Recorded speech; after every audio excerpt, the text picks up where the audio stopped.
Boy, wow, you can really see my bra through this top, apologies. How incredible these look. Like,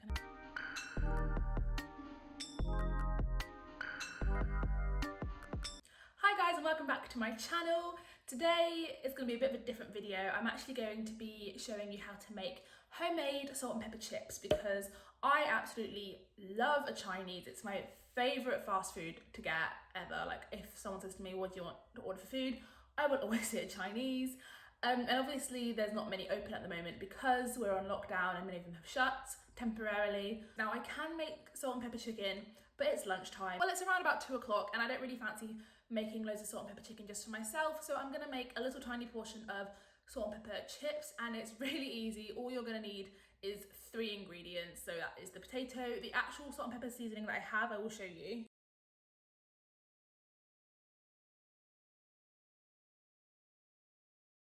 So this is the salt and pepper seasoning that I have. It's called Chinese salt and chili pepper seasoning by Kerala.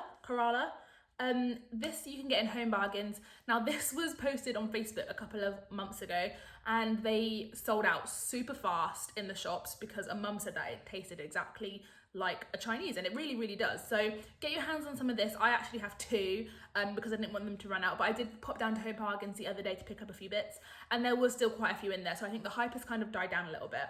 If there isn't any in stock, you can make it yourself. So it's the same ingredients on the back. It says salt, sugar, garlic, chili, fennel, ginger, anise, cinnamon, cloves, and yeah, that says it's what it's contained. But there are home recipes that you can get for your own seasoning.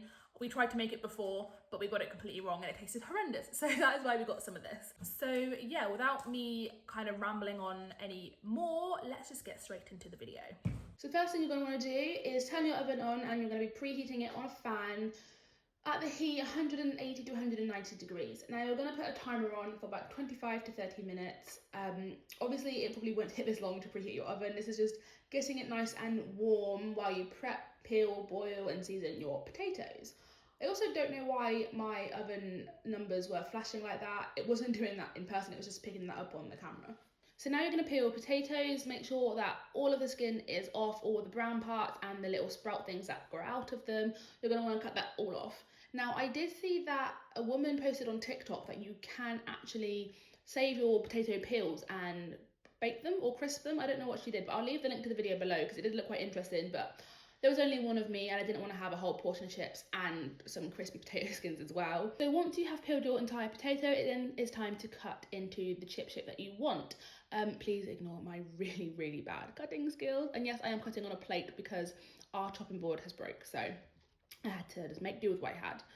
I personally like chips that are quite in the middle between chunky and skinny fries, but bear in mind that the chunkier the chip, the longer it will take to cook in the oven, and obviously the thinner the chip, the quicker it will take. So I've gone for quite a medium sized chip. You're literally just going to cut them in half and cut them again in like rectangular shapes.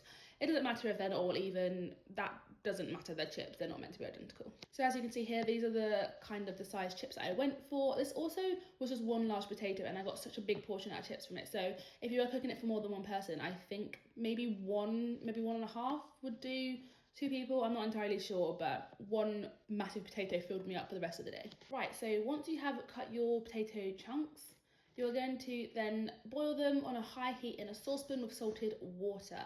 Now, when you're boiling them, you want to make ssure that when you put your knife through it to see if they're done, they don't slip off straight away like you would expect with mashed potato, and they don't take too long to fall off your knife like this. You want them a nice medium, so it takes quite a while to fall off, but they're not taking forever like that one was just there.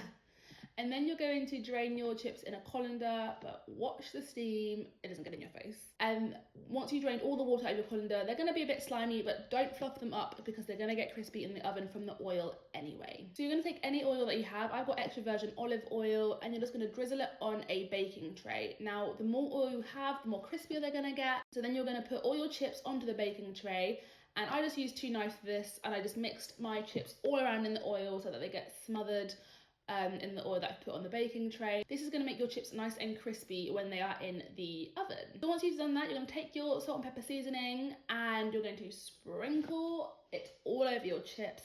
I do quite a lot just because I like quite an intense amount of flavour, and I feel like the more you have in there, it just tastes nicer really. And then you're going to do the same thing and mix them all around so that the oil and seasoning gets mixed all together nicely in your chips.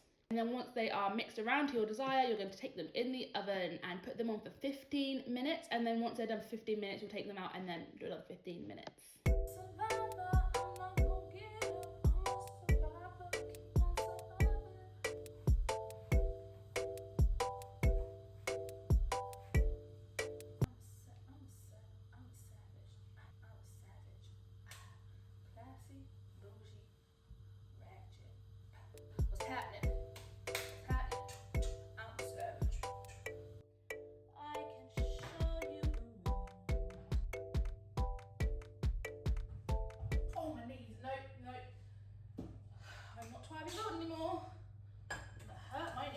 Once your 15 minutes is up, you're going to take them out of the oven and move them around and put them on for another 15 minutes. Oh, look at these. Oh my, put the camera up. I'm just gonna flip these around a little bit more and leave them a bit longer because I want them to get more crispy. This looks, oh, they're super crispy.